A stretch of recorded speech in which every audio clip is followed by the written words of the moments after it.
Top Congo FM 88.4, première radio d'information en République démocratique du Congo.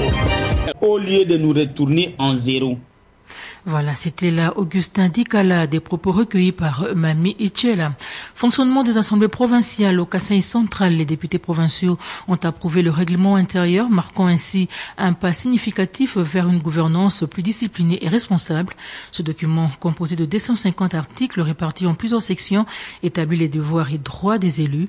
Parmi les principales innovations, le règlement accorde au président de l'Assemblée provinciale le pouvoir de saisir directement les juridictions compétentes contre des personnalités faisant l'objet d'accusations sans nécessiter l'approbation du gouverneur de province. Une autre disposition notable est la prévision des sanctions à l'encontre des gouverneurs ou de toute autre autorité qui ne respecterait pas les résolutions adoptées par la plénière.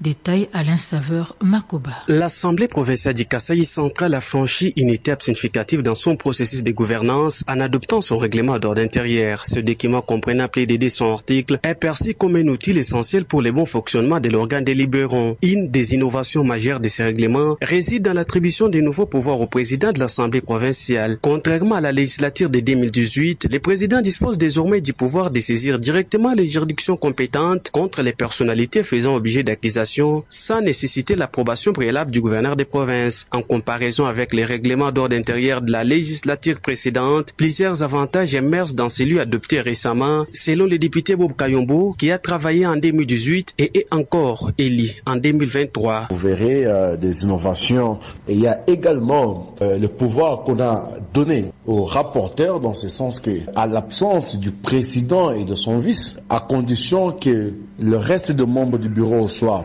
présents sur la ville, on donnerait le pouvoir aux rapporteurs de pouvoir diriger les séances. Par ailleurs, l'adoption de ce nouveau règlement marque également une étape vers la conclusion des travaux du bureau d'âge de l'Assemblée provinciale du Kasaï central. Après avoir accompli plus de 50% des missions qui lui étaient assignées, le bureau d'âge tend vers la fin de sa mission, laissant place au bureau définitif dont l'élection est pour bientôt de Kananga. Alain Saveur Makoba pour Top Congo FM. Et dans la province de la Chopo, l'élection des membres du bureau définitif de l'organe délibérant se tient ce samedi. La plénière a commencé par la présentation des programmes d'action des candidats membres aux différents postes des membres du bureau définitif et ces interventions sont en cours.